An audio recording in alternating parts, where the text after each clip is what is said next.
Saudara sekalian yang terkasih dalam Yesus Kristus, Sakeus ini dosanya sudah diketahui oleh publik, oleh umum. Maka tadi ada yang berkata, ia menumpang di rumah orang berdosa. Ia menumpang di rumah orang berdosa. Berarti orang-orang memang sudah tahu Sakeus itu seperti apa. Sakeus itu bukan hanya pemungut cukai, tetapi kepala pemungut cukai. Pemungut cukai kadang-kadang memeras orang, dan ini kepalanya ini. Kita bisa membayangkan. Maka tidak heran kalau disebutkan tadi bahwa Sakeus itu adalah orang yang kaya. Tetapi kekayaannya itu diperoleh dengan cara yang kurang baik. Pekerjaan yang dijalani itu digunakan bukan untuk yang bagus, tetapi justru untuk membuat dia menjadi yang berdosa. Orang yang seperti ini terkadang dicibirkan, dipinggirkan, sering dijadikan bahan omong. Umumnya seperti itu. Lalu bagaimana dengan Yesus?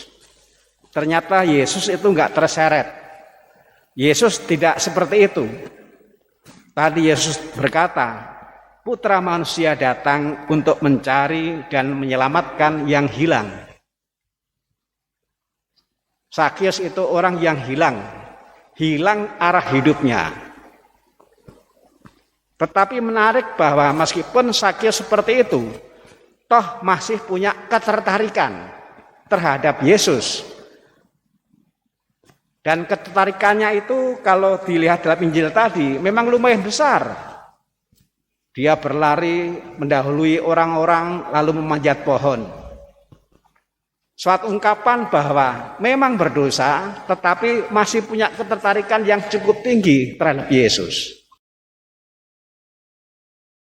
Dan Yesus yang memang misi hidupnya adalah mencari dan menyelamatkan orang yang hilang, melihat orang ini.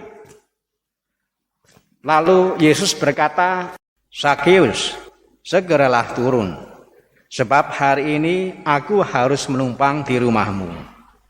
Dan Sakeus menyambut. Maka lalu terjadilah pergaulan. Sakeus bergaul dengan Yesus. Dan ternyata pergaulan dengan Yesus itu mengubah hidupnya. Yesus berkata, hari ini telah terjadi keselamatan kepada rumah ini. Bukan hanya kepada Sakeus, tetapi kepada rumah ini.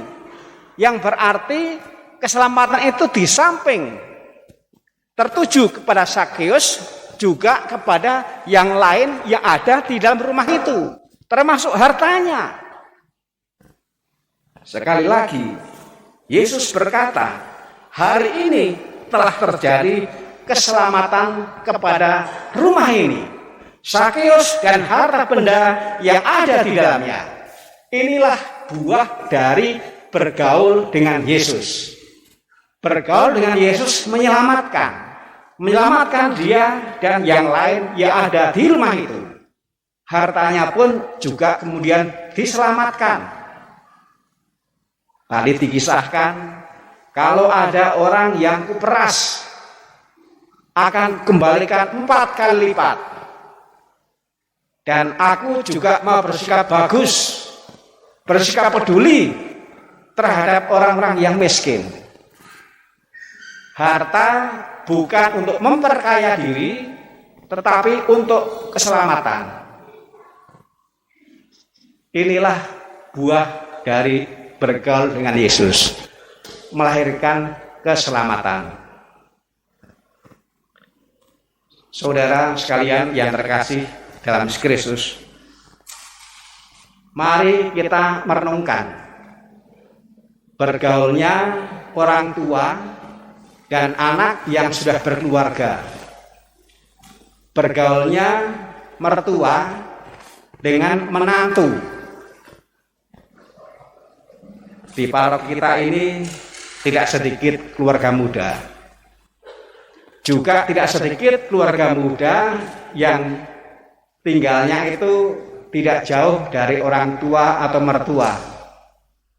Malah ada juga yang tinggalnya bersama orang tua atau mertua.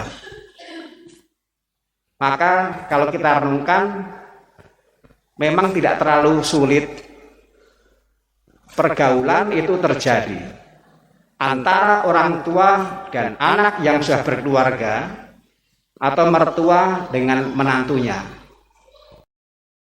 Apakah dengan sendirinya pergaulan orang tua dan anaknya yang sudah berkeluarga? Apakah dengan sendirinya pergaulan mertua dan menantu itu melahirkan keselamatan perkawinan, melahirkan keselamatan rumah tangga? Kalau melihat kenyataan, rasanya kok tidak otomatis.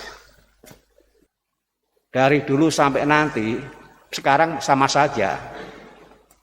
Keluarga muda itu masih bisa terpengaruh dengan pergaulan. Tak terkecuali pergaulan dengan orang tua dan mertua. Maka sungguh bagus kalau pergaulan antara orang tua dan anak yang sudah berkeluarga, pergaulan mertua dan menantu, sungguh-sungguh diresapi oleh pergaulan antara Yesus dengan Sakeus. Pergaulan yang melahirkan keselamatan, keselamatan perkawinan, keselamatan rumah tangga. Tuhan memberkati.